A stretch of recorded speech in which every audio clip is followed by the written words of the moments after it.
let's jump right over into that and see what is all happening with the Chinese AI program and how they're advancing. Yeah, let's jump over into that. Long-haul trucking on a vast network of expressways that surpasses even the US in length is the lifeblood of China's sprawling industrial supply chains, not to mention the nation's booming e-commerce. Domestic express deliveries last year shattered all records, with nearly 175 billion parcels shipped. But there are growing pains, including a shortage of drivers. Actually, truck driver is a very well-paid job in China in terms of a blue-collar job. But a young person, they'd rather to do the food delivery, which earn much less, but not to do the trucking job because that is lonely and dangerous. Today, we've hitched a ride with longtime truck driver Fu Tingfeng on the last leg of his solo 500-mile trip from Wuhan to Shanghai. Normally, such a journey would require two drivers taking turns. But Fu, for the better part of a year now, has been driving one of the 3,000 tractor-trailers in China equipped with an advanced driver assistance system from Chinese startup Inceptio Technology, which takes a lot of the driving of the 31-ton rig out of his hands. When people are visually fatigued, for example when changing lanes, you think the distance between the vehicles is enough, right? Then you turn the steering wheel, and it is normal to get a scratch. You can see on the screen that the radar and camera must have reached a certain distance, a safe distance between the vehicles, before it allows the lane change.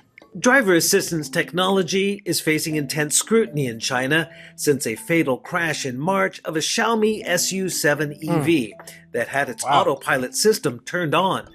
When this ADAS system is engaged, Fu doesn't need to keep his foot on the pedals, as the rig handles acceleration and braking, as well as lane changes and maintaining safe distances. Inceptio has logged more than 215 million accident-free operational kilometers. There's a lot of congestion ahead. Lots of traffic. Yes, but the system can handle all kinds of road conditions. Doesn't matter if there's a traffic jam. 6 cameras, 5 radars, and 1 LiDAR sensor help the truck navigate most hazards, and remote monitoring makes sure Fu is not over-relying on technology. So he's saying the sensor there up at the windshield will tell if he's drowsing off, and then the seatbelt will shake, and the seat will shake to kind of wake him up. The seatbelt will tighten on you. It would even shake loose a kidney stone, just like a massage chair. Fu's employer, delivery company YTO Express, has 300 Inceptio ADAS-equipped trucks in its fleet and plans to add another 400 this year. At first, a bit skeptical, YTO now sees labor costs reduced by about a third and fuel savings of around 1 liter for every 100 kilometers. It can eliminate some of the dangerous driving behaviors of individual drivers, which reduces risks to our shipments. For the 46-year-old Fu, he says the advancements may just delay his previously planned retirement from the road. I can drive this truck without getting tired even after working for more than 10 hours. I have a lot of energy. Having arrived safely in Shanghai, Stephen Engel, Bloomberg News. Oh, wow. So that's crazy. AI trucking is most likely, it's the future. That's what I'm thinking, because if you're able to reduce the need for 2 drivers on a regular route that would require 2 drivers on a standard truck, yes, the company's saving money, and the driver's not crazy tired after that.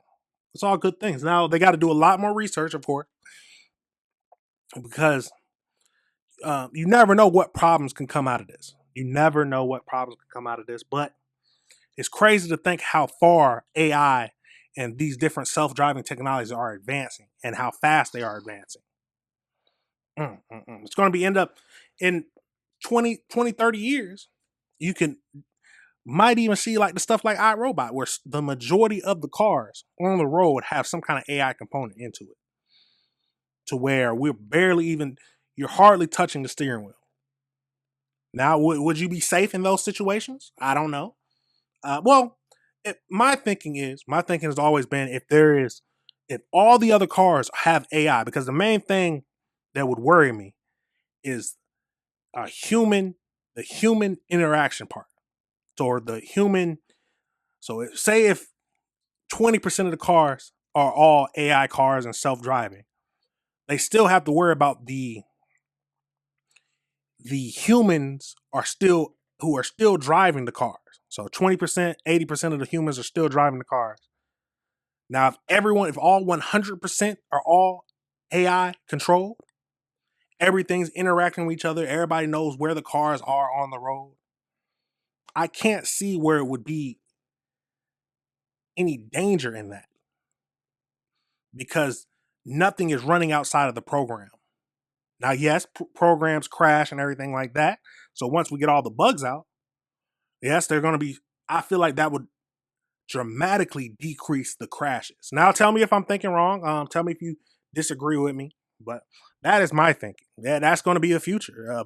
Majority of the cars on the road, I can see within 50 years. Within 50 years, majority of the cars on the road is going to have some kind of AI component into it. I can see it, just how fast AI is moving. Now, if you disagree, or if you think I'm wrong, or if you think it's going to take even more time, let me know. Let me know your thoughts. Now we're going to jump over into this next AI video, Chinese AI program, where they were, it was in New York. So it was freaking out some New Yorkers. Let's jump over into that and see what it's talking about. The Trump administration looking to win the AI race against China as the White House's Director of Science and Technology Policy pitches U.S.-made chips at a tech forum in South Korea. Cyber guy Kurt Knudsen joins us now. So good to see you this morning. Charlie, good to see you. Keep your eye on this one. This is APEC. This is out in South Korea. So it's the U.S. versus China.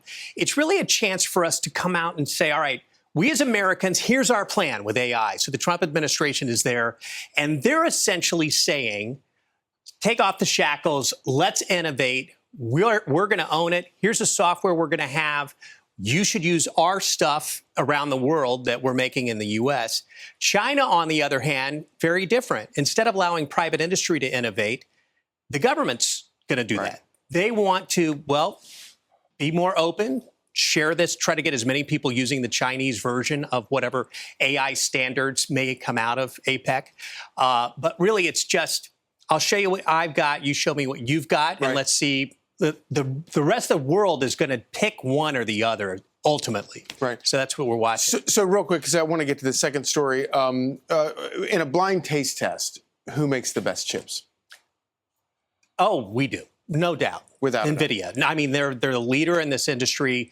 It all started from a graphics. I don't want to get too geeky on you, but it all started with a really good graphics chip that now is really the basis of AI here in innovation in our country. We've got them. I mean, we've got, hands down, America's got that right now. Next year, year after, that's a question. You got to keep innovating. You got to stay on it. You got to keep going. And history shows that private innovation is usually better than government innovation. 100%. And which is how we won the Cold War. True. Of course. So the second thing I want to ask you about is this robot, and I'm like really disturbed by this. I mean, that was right here in New York City, strolling down. I'm not sure exactly where it was, but as you can see, people are really not sure am I going to start seeing this? Are we going to see this everywhere? So this is named Koid. This is a Unitree robot out of China that was set loose in Midtown Manhattan, and it had a variety of responses, mostly freak out. It went in to try on some Hoku shoes at a local store, and people are like, what? And the guy working there was like, okay, I'll get you. What size shoe do you want? And he goes, tries it on.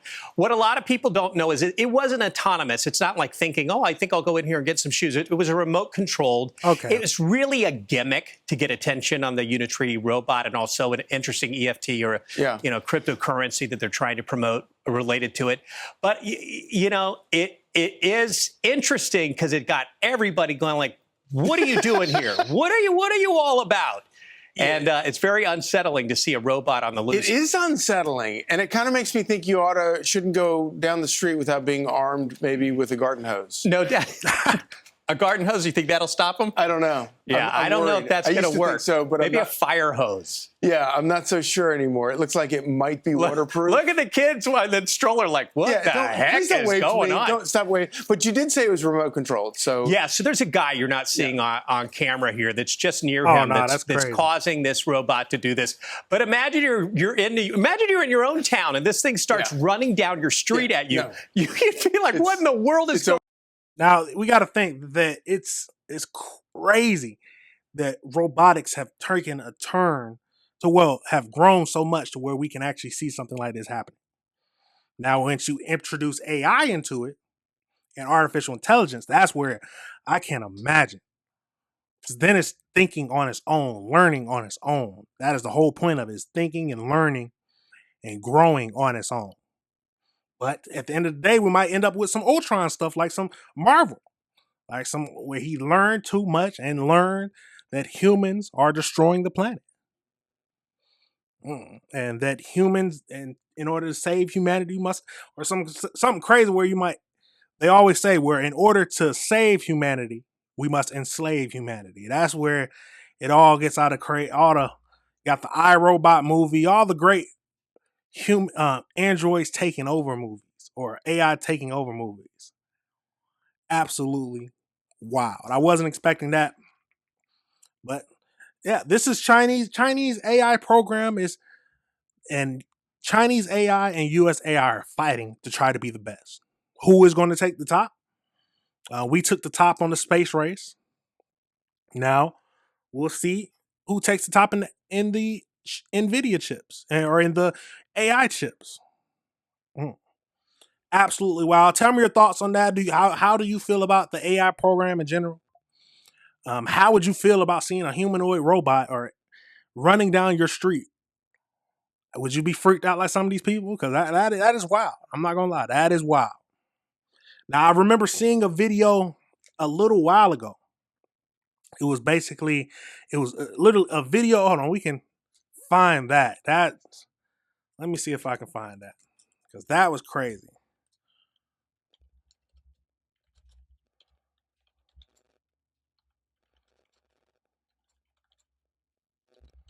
See if it even comes up. There it is. This was the one. So let's over into this. Oh, let's jump over into this.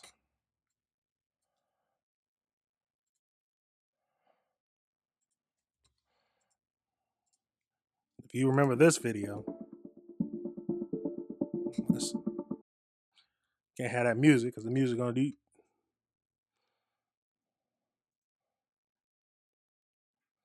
It's like it woke up and started to freak out. God. Absolutely crazy.